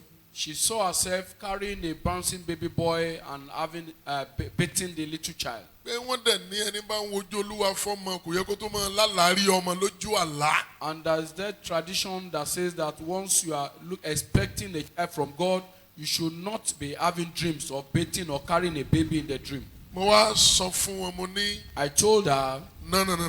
Rárá o. Ìtumọ̀ tẹ́ fún àlá yẹn wrong. The translation of that dream or interpretation is wrong. Èmi yín jọ ń gbàdúrà. I am praying with you. Kọ́lọ́run ó ṣí nínú. That God should open your womb. Ẹ wá lálàá. You are now dreaming. Pé ẹ gbé ọmọkùnrin dání that you are ẹ ń carrying wẹ̀. a bouncing baby boy and you are beating the little child. Mo ní ntọ́lúwa ń sọ ni pé àdúrà yẹn ti gbà. I interpreted the dream to mean that God has answered the prayers. Kò lọ́jọ́ kò lóṣù. Now without counting months and days. Ó ní wọ́n lóyún Adéyẹmí. That she got pregnant for Adéyẹmí. Tí ó wá ṣe ìgbéyàwó lánàá. That got married yesterday. Ẹ bá mi yin Ọlọ́run lógo. Help me to glorify God. Gbogbo ọkàn tó ń wojú Olúwa fún ọmọ. Every soul expecting God for a seed of the womb, whether you are here or not. Agbára tó sí Cecilia. The power that entered Àlàó lóyún nínú. Àlàó. Tó fi lóyún Adéyẹmí Abraham. And she gave birth to Adéyẹmí Abraham. Agbára náà yóò wọ inú ayé yìí lọ. The same power will enter into your life.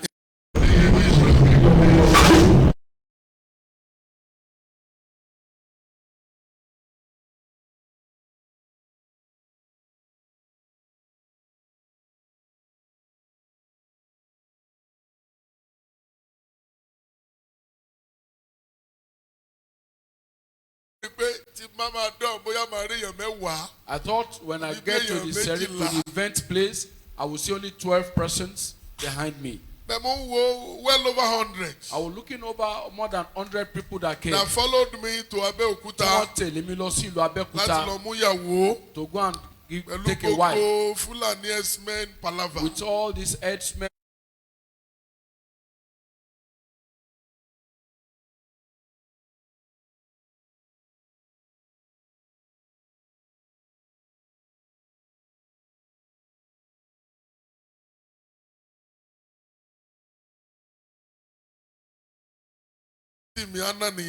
That's my senior sister, Anna. That used to tell you that she resides in Ibadan. Anna àti Ronke. I, Sister Anna, and Sister Ronke. We went to school together. 3 of us. We were mates in the secondary school. In secondary school. So, Auntie Ronke, Anna, Tom and Berry. Sabanguru, Auntie Anna.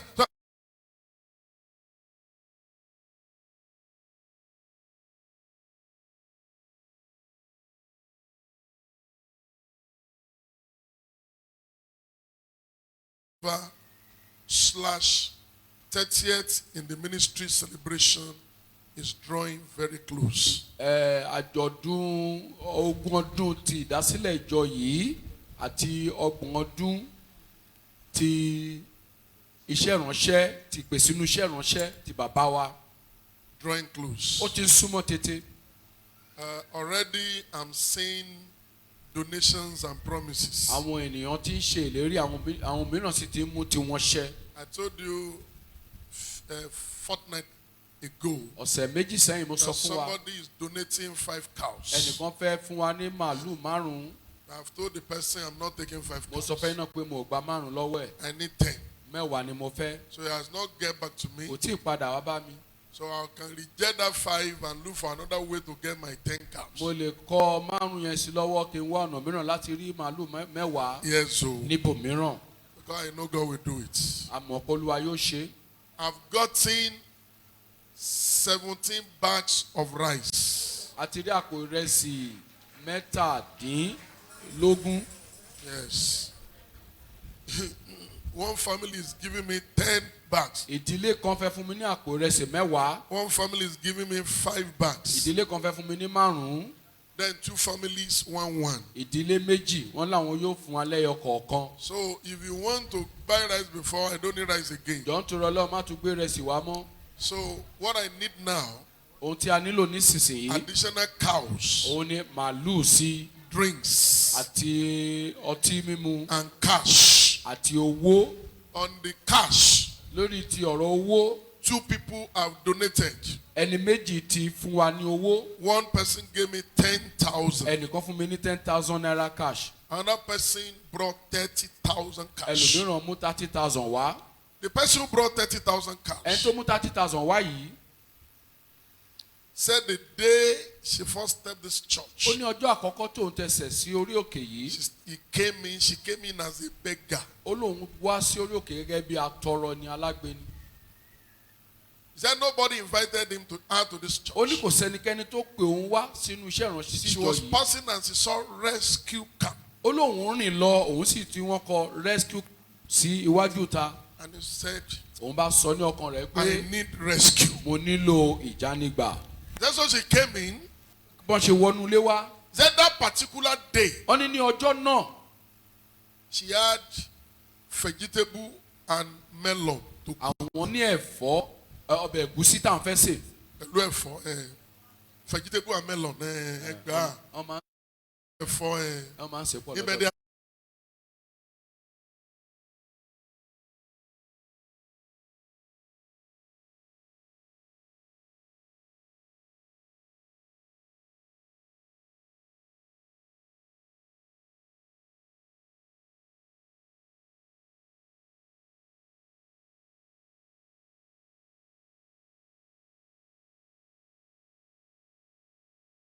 ní ẹ̀gúsí lọ́tọ̀ àti ẹ̀fọ́ lọ́tọ̀. She was looking for 15 naira wọ́n láwọn wá ń wá 15 to naira buy kerosene láti ra kerosene. before the Lord. That's what she told me. ohun tí arábìnrin náà sọ fún mi nìyẹn. She said she was looking for 15 naira. wọ́n ní 15 naira ló jẹ́ wọ́n níyà lọ́jọ́ náà fún They kerosene. don't have money to buy kerosene. Kò They, sí owó. they are not talking of meat. wọ́n Meat sọ̀rọ̀ again. ẹran o àbẹ́já. Cooking the melon and vegetable. wọ́n ní láti lè ṣe ẹ̀fọ́ àti ẹ̀gúsí yìí papọ̀. She said she came in. wọ́n bá wọlé wá She knelt down praying. náà kúnlẹ̀ náà ń gbàdúrà. I saw her. ń bá rí wọn I prayed for her. mo gbàdúrà fún wọn. She said, as she was going, I said, come back. bọ́ ti lọ mo ní kán wá. You need something. You need help. mo lè nílò ìrànlọ́wọ́. She said, I dipped my hand to the pocket wọ́n ní bàbá dẹ̀ fọ́ sí àpò wọn. and gave her 1,000 naira. bàbá dẹ̀ fún wọn ní 1,000 naira.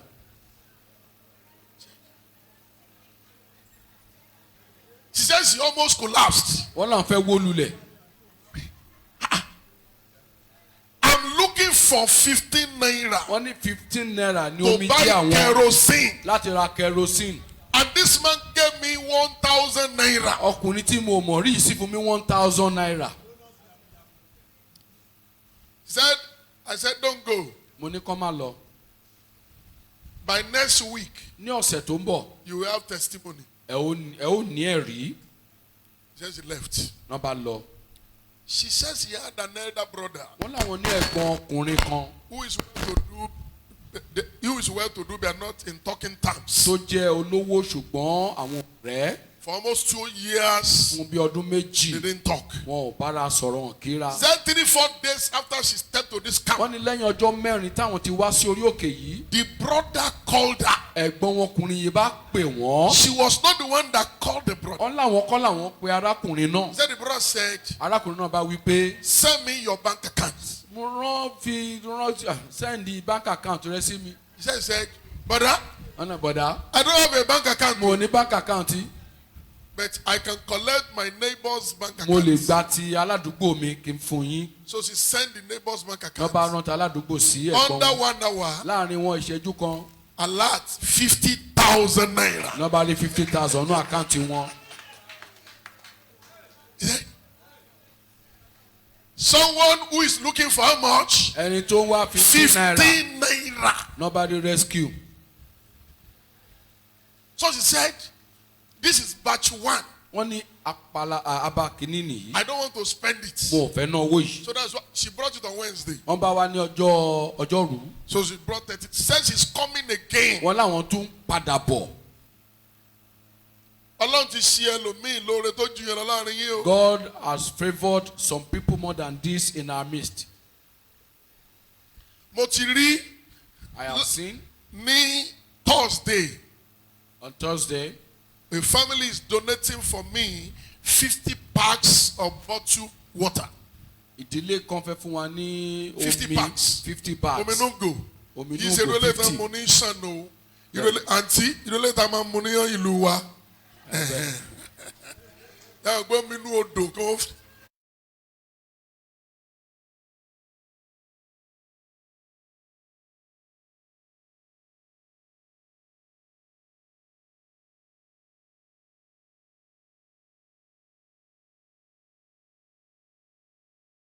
Young girl unmarried arábìnrin kan tí ò tí ì lọ́kọ. also donated 50 packs of bottled water. òun náà tún náwó pé mo fún yín ní 50 bag of bottled water.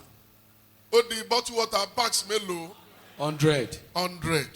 Then mo ti rí 5 bags of semolina. àti rí semolina báàgì márùn-ún. Ẹ̀rí pé ó ń pè lọ díẹ̀díẹ̀. it is almost complete. But omi ṣì wà lámù. we still need to do more. Because I will spend a lot of money, lot of money. When I mean a lot of money, I mean a lot of money. owó gidi la máa ná. The leadership conference won't cost me less than 2 to 2.5 million. ìkọ́ni àwọn adarí ìkọ́ni tá a máa ń ṣe conference ó máa ná wa ní 2.5 million naira. Yes, so. bẹ́ẹ̀ni. Then I will spend money for some projects. ó sì ti ní àwọn iṣẹ́ tí a máa ṣe bákan náà.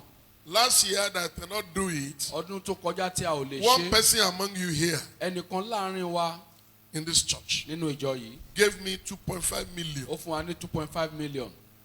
It is out of that 2.5 million, Nínú I owó náà use 2.2 million to buy the land in Osogbo. 2.2 la fi ra ilẹ̀ ìjọ ní ìlú Òṣogbo. Àti iṣẹ́ lórí ẹ̀ because 300 tó Ìyà jẹ́ kú ò lè ṣiṣẹ́. 300 kò lè ṣe púpọ̀ lórí ẹ̀. Àfi tí Ọlọ́run ò bá pè mí, unless God did not call me. ẹni yẹn that person àtòun àti àwọn ọmọ ẹ̀ and his àtọ̀rọ̀mọdọ́mẹ. children Ògo tí wọn ò lérò tí wọn ò tàn the mọ́. glory they never expected Ọlọ́run that is ìpè mi beyond yóò them. taari ẹ̀ sí wọn. The God of our father's calling will push it to Ọlọ́run them. yóò dá wọn láre. God will justify them. Igbe ìkọ̀kọ̀ mi lórí wọn kò ní lọ lófo. Amen. In the name of Jesus. Amen. So whatever, as I told you, I'm not going to call anyone mo sọ fún wa mo ò ní pẹ́ ẹnikẹ́ni o for help. rárá fún But ìrànlọ́wọ́. if God lays anything in your heart, tọ́lọ́n bá bá ọ sọ̀rọ̀ kẹ́lẹ́kẹ́lẹ́ reach out to me. nawọ́ rẹ sí You bàbá. can send a message. o lè ránṣẹ́ sí wọn You can call me. àbí kí o pè You can send a note. o sì lè kọ ìwé ìránṣẹ́ Okay, sí. ntẹ́mi náà fẹ́ ṣe lélẹ́yìí. This is what I want to do. Nígbà tí mò ń ṣe 1 year of my call in the ministry, ò sí ń bẹ̀. The Abó wà ń anniversary bẹ̀. of my You were not there. 1 year anniversary you were not there. So now that God is privileging you ilé tọ́lọ́ wọn fún ẹ ní àǹfààní àti orí ọ̀fẹ́ to be a witness to my 30 years in ministry, láti rí àṣeyọrí ọdún ọgbọ̀n nínú iṣẹ́ ìránṣẹ́ àti and ìpè. 20 years of funding this ministry. àti ogún ọdún ìfilélẹ̀ ìjọ yìí. If you make meaningful contribution, it is not out of place. tíwọ náà bá kópa nínú rẹ̀ ohun tó dára ni. The Lord will bless you. Olúwa yóò bùkún wa. We will be gathering information for souvenir. a ó máa fi ọ̀rọ̀ wẹ́lọ̀ lórí ọ̀rọ̀ ohun tá a máa fi fún materials jọ. material. Articles, advertisement, felicitation. àwọn ìkíni. O lè kí mi sínú ìwé. àwọn àkọsílẹ̀ ìtàn. gbogbo ẹ̀. bí o bá dẹ̀ ẹ̀yin ọmọ ọ̀ṣun ẹ má kí mi ò fẹ́ kíkí látọ̀dọ̀ yín. Ẹ kí mi lábẹ́kúta lánàá. Tó bá fẹ́ kí mi ní full page. Full page advert. Wà á mọ iye ẹ̀ ní next week. You will know what it will cost. Half page. Half page. Wà á mọ because mo máa announce àwọn souvenir committee now. Because the souvenir committee will be announced Tó soon. bá fẹ́ kí mi ní quarter of a page. Quarter of a page. Or you want to advertise your business or your company in the souvenir. Àbí fẹ́ polongo okòwò rẹ. So you can see ìwé any àjọ̀dún. of these people. Wàá rí Or àwọn you èèyàn. want an article you want to submit. Àbò ní àkọsílẹ̀ Bóyá o kan tó fẹ́ sọ fẹ́ fi wípé sílẹ̀. well I greet Ọ̀nàlápọ̀ Gabriel ẹlẹ́nu múmú ẹlẹ́ẹ̀kẹ́ ebú. I want to Congratulations, greet my father in the he's Lord welcome. and congratulate him for the anniversary of the church and his call into the ministry. And the You are sharp welcome. mouth he has. Ben. Okay, ẹ fẹ́ sọ yẹn kí wọ́n bá gbé àwọn lọ́wọ́ àti ó ń bẹ̀rù mi. That's good. He's bribing me. This will be the souvenir committee members. Àwọn ìgbìmọ̀ committee souvenir la fẹ́ dárúkọ yìí. Pastor Shatuyi Evelyn. Pastor Shatuyi Evelyn. Deaconess Ohaina Iyabo. Deaconess Iyabo Ohaina. Elder Olatinsu Anthony. Elder Olatinsu. Mrs. Ademisoye Funke. Mrs. Ademisoye Funke. Mrs. Anthony Emmanuel. Mrs. Anthony Emmanuel. And Evangelist Olakorode Solomon. Ọkùnrin kan ṣoṣo. Elder Olatinsu. So that's 4-2. Obìnrin máa ń ṣiṣẹ́ kárakára. Àbí ẹ pàtẹ́wọ́ fúnra yín. Báwa. So God bless you. God bless you. Let me pray for you. Before we shout 21 hallelujah. Àtòkè hallelujah 21. Stand on your feet. Dìde lórí ẹsẹ̀. I believe in you, Lord. I believe in you, Lord. I believe in you, Lord. You are through. Can you say it, everybody? I believe in you, Lord.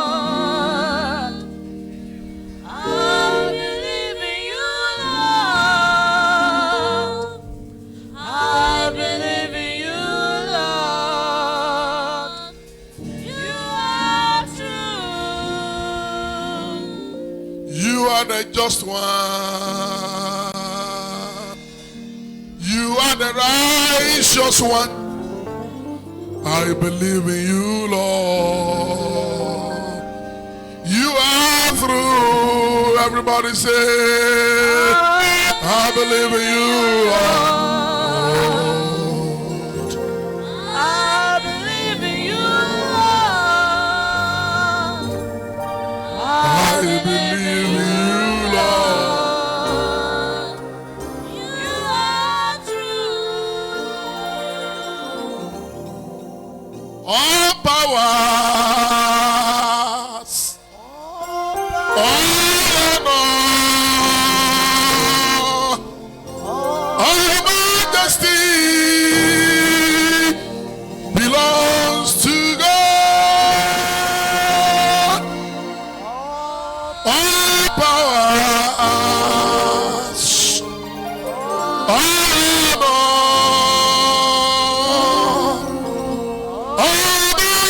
majesty belong to God. I want to sing that song from the bottom of your hearts. Ó fẹ́ kọrin náà láti inú ọkàn rẹ wá. Any power militating against your transformation must surrender. Gbogbo agbára tó ń ta kògó rẹ̀ yóò tẹríba. Belong to God.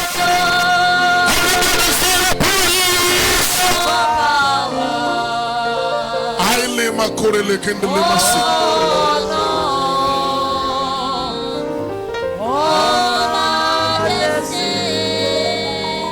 Belong to God.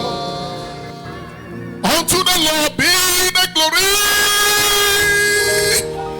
Great things He has done. Be the glory.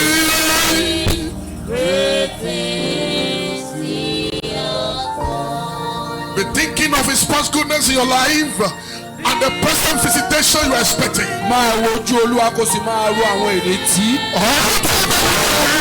Be the glory. Great things He has done.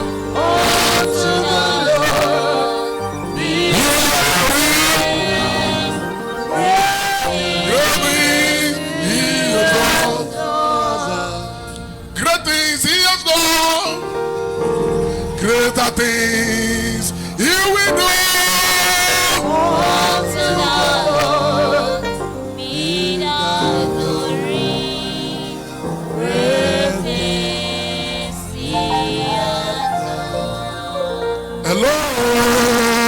Hello, hello, Jesus. I'm calling to say thank you. Say hello, hello, hello, Jesus. My Lord Jesus, oh.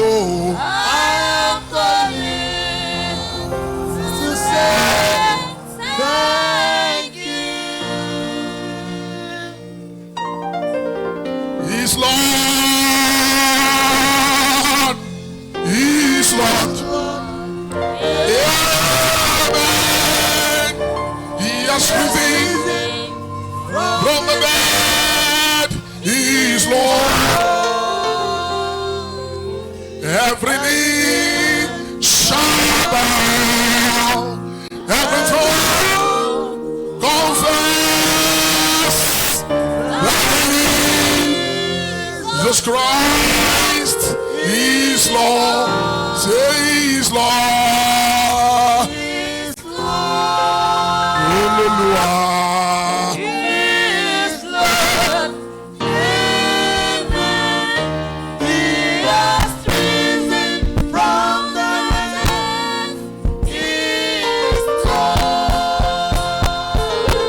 For God has highly exalted Him and gave Him a name that's above all other names. Then Jesus' name, every knee shall bow and every tongue shall confess that Jesus is the Lord.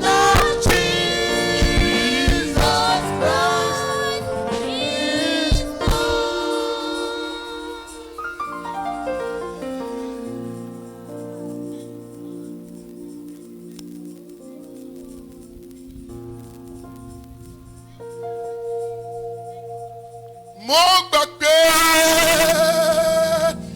ẹ̀yin lẹ́gbẹ̀ẹ́ òkun níyà.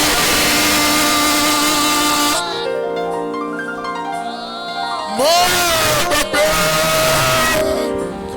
ẹ̀yin lẹ́ wò ní Jẹ́ríkò. Mo gbàgbé ẹ̀yin lẹ́ ṣẹ́gun Fáráò. Mo gbàgbé ẹ̀yin lẹ́gbẹ̀ẹ́ òkun níyà. Jù bẹ́ẹ̀ lọ lòlúwa ló ṣe. Ọba tó nílẹ̀ wàá ilẹ̀ rẹ kọjá. Ọba tó nílẹ̀ o.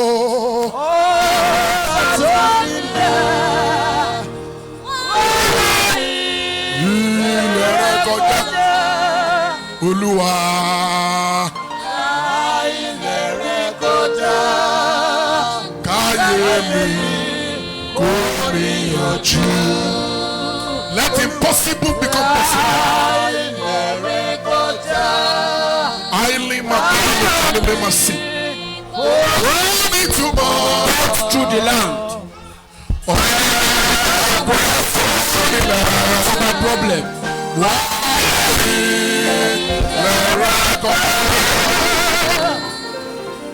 The owner of the land, come us through the land. The owner of the land, the owner of the land, oh, come us through the land.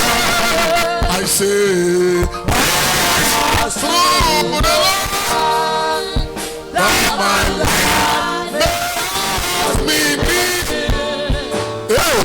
Pass through the land, that my pass may have solution.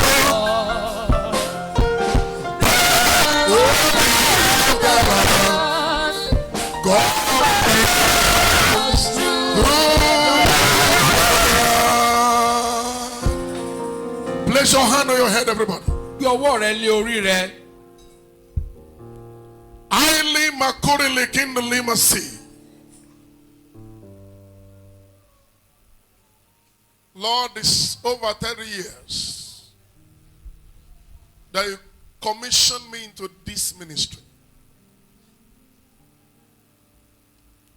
Despite all the persecutions and pressures, I've decided to remain resolute, remaining faithful to the call. Here are your people. They heard of your fame and your name, and they came to this mountain. Everyone and those that could not make it today, meet them at the point of their needs in the name of Jesus. What are those situations and cases that are giving them headaches, that are giving them insomnia, that are giving them sorrowful hearts? By your power today, let there be solutions to them in the name of Jesus. All the yokes holding down these people, by whatever name they may be called, let them be broken and shattered in the name of Jesus. I pray the Lord God Almighty, the one I serve, to the best of my ability, we visit your life and bring about a great and glorious transformation in the name of Jesus. Beyond your dreams, beyond your expectations, greater than your faith, you will see God in actions in the name of Jesus. He will surprise you. My God will surprise you. The Lord God of my calling will surprise you. He will bless you. He will bless your bread. He will bless your water. He will bless your home. He will bless your land. He will bless your business. He will bless your heart. He will bless your age. He will bless your days. He will bless your finances. He will bless your profession. He will bless your studies. He will bless everything pertaining to you. As you are going, the Lord will go with you. No evil shall befall you. The power and the presence of the Lord shall be with you. You will go out in victory and come back loaded with booties of blessings. This week, you will have a harvest of money. You and me will experience a harvest of money. All those miracles that are hanging, now I decree them to be released without further delay.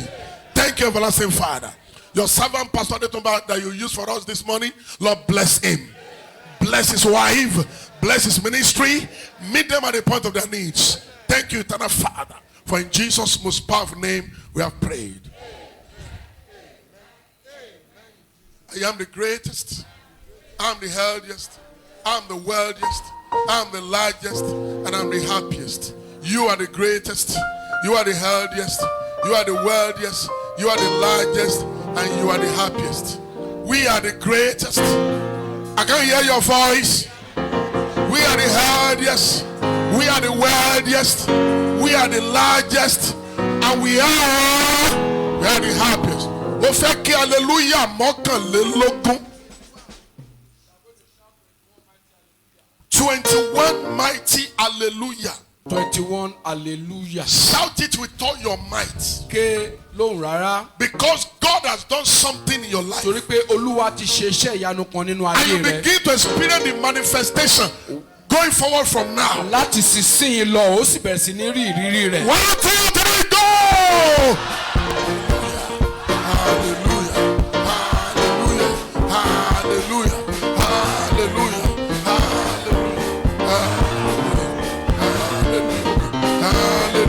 Hallelujah, hallelujah, hallelujah, hallelujah, hallelujah. Oku mẹ́fà, oku márùn-ún, oku mẹ́rin o, oku mẹ́ta o, oku méjì o. Laugh